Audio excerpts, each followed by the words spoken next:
Samantala, report mo na kay Giselle Ricafort. Ano ang latest kay Giselle? Nawawalang kita sa jeepney drivers at tumaas pa sa 150 pesos kada araw ngayong tag-init. Transport leader naman umapilang ibalik ang coding sa hanay. RH15, Giselle Ricafort. Giselle? Si Sir L. kay lumobo sa 150 kada araw yung nawawalang kita sa mga tsuper ng traditional jeepney partikular sa bahagi ng Ross Boulevard sa lungsod ng Pasay. Ayon kay Wilfredo Cano, Vice President ng Piston, Pasay National Capital Region, tuliro na sila sa kung paano pang ipambubuhay sa kanilang pamilya dahil tumaas na naman ng piso at 70 sentimo ang presyo ng crudo o diesel.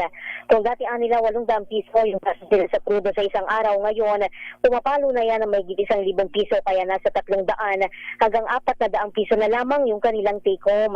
Sabi ng grupo, problema rin nila yung tumal ng mga pasahero sa dami ng mga kakumpetensyang de aircon at yung pagbubukas ng LRT1 Cavite Extension Redemptory Station na malapit naman sa kanilang terminal. Nais ng hanay na magkaroon na lang sana ng pirme o fixed na presyo ng petrolyo dahil yung nangyayari raw ngayon tila pa unti-unting sinisimot ng mga oil company yung kanilang kinikita.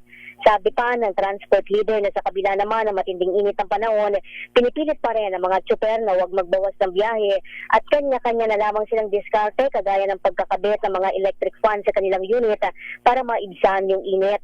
Nanawagan naman sila sa mga kinauukulan na ibalik sana yung number coding sa kanilang hanay upang mas malaki yung maipasok na kita at maibsan yung latay ng mahal na mga produktong petrolyo. Pakinggan natin yung naging bahagi ng ating panayam. Kasi pag binalik yung coding, tumaas man ang krudo. Ano ba, nagdagdag ng 2 piso. Makukuha namin dahil may coding eh. Eh kung ganyan.